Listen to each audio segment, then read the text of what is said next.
Les Primes sont des personnages extrêmement importants du lore de Transformers. Étant les premiers Cybertroniens créés par Primus, ils sont entourés de toute une mythologie et possèdent pour la plupart des pouvoirs qui les rendent uniques, ayant forgé les bases de leur civilisation. N'hésitez pas d'ailleurs à aller voir mon focus qui leur est dédié pour découvrir leurs origines détaillées en fonction des univers de la licence. Aujourd'hui, j'avais davantage envie de me concentrer sur la façon dont ces derniers ont justement eu un impact sur Cybertron et ce qu'ils représentent pour les Transformers, à quel point les Primes ont bâti leur monde et quelles sont les contre-vérités les entourant, voire même les mensonges, et ils sont nombreux.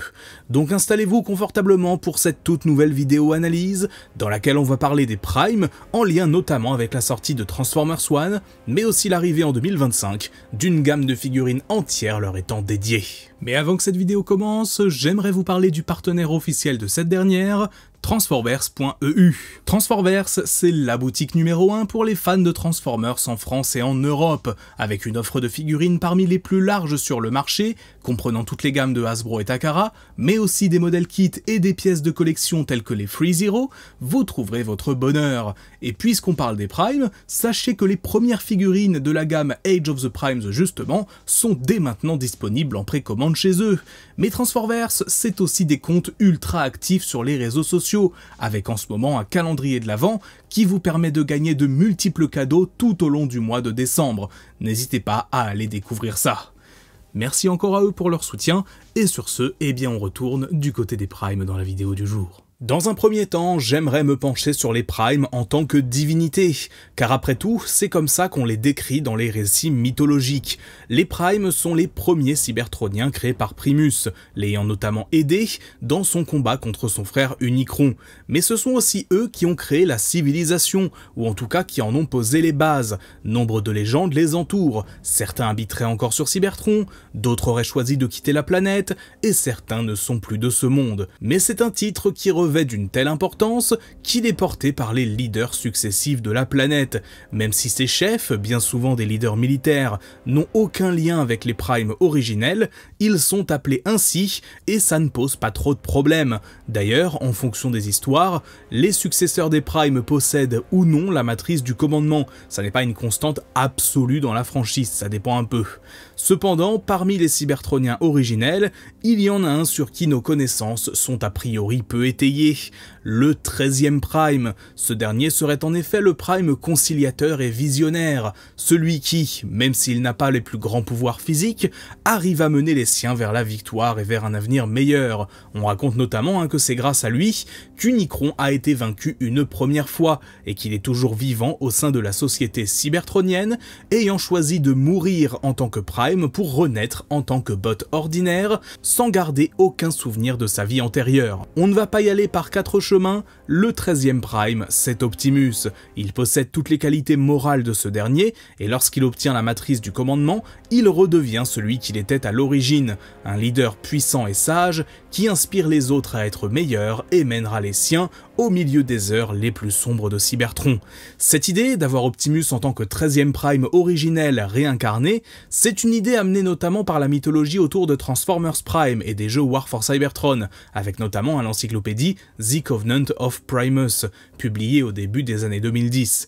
Thématiquement, c'est venu renforcer l'aspect robot Jésus entre guillemets d'Optimus. Il est plus qu'un bot qui est le meilleur d'entre nous, il est littéralement la réincarnation du Prime le plus sage et inspirant. C'est notamment avec cette idée en tête qu'a été créé le personnage dans la série Transformers Prime, même si c'est un sujet jamais abordé dans cette dernière, et ça explique aussi pourquoi le chef des Autobots est si stoïque et constamment sérieux ici. Mais thématiquement, c'est un concept qui a plusieurs problèmes selon moi. Avoir un personnage qui est au centre de prophéties, c'est toujours casse-gueule, car ça peut enlever une partie de son intérêt narratif.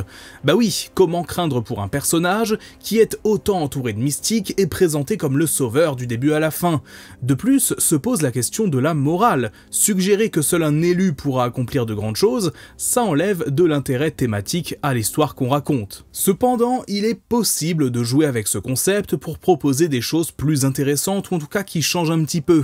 Dans les comics IDW par exemple, plusieurs prophéties entourent le 13e Prime prénommé The Horizon, ou littéralement celui qui s'est élevé. Vous le noterez, c'est littéralement l'inverse du Fallen, du coup. Nombre de planètes colonisées par les Cybertroniens, et même Cybertron elle-même d'ailleurs, ont commencé à vénérer les Primes comme des dieux.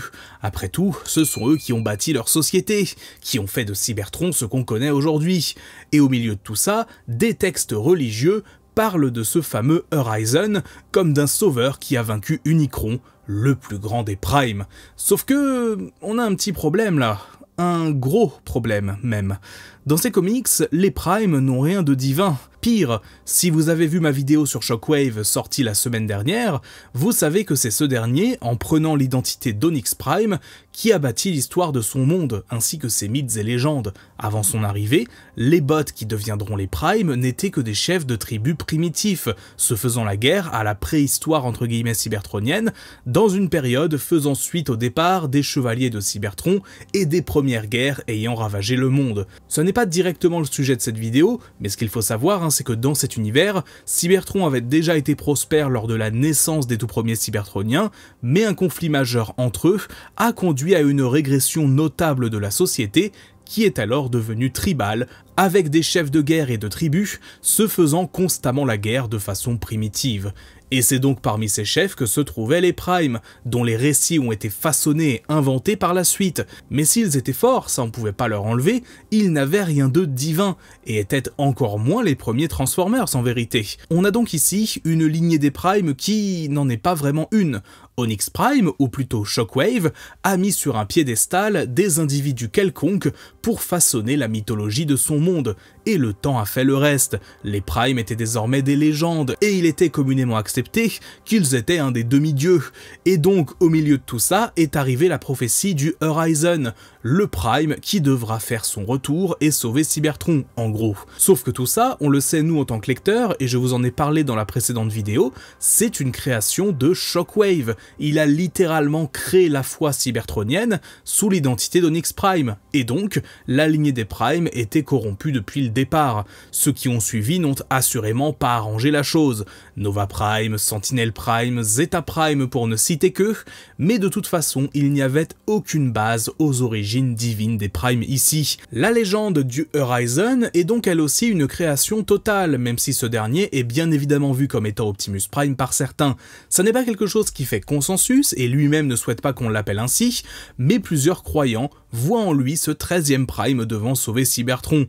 Au final, dans ces derniers instants, alors qu'il s'apprêtait à plonger au centre du Unicron, Optimus accepte ce titre, assumant donc sur ses épaules la responsabilité de toute la corruption de sa lignée pour y mettre fin.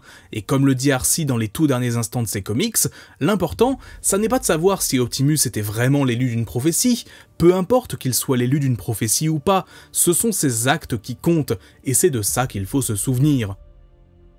La corruption, les erreurs des Primes ne sont d'ailleurs pas exclusives à IDW, loin de là. Même dans la continuité alignée, ils ont eux-mêmes causé leur chute, car s'ils sont les premiers Cybertroniens, ils sont donc les premiers à représenter toutes les facettes de leur espèce, y compris les plus mauvaises.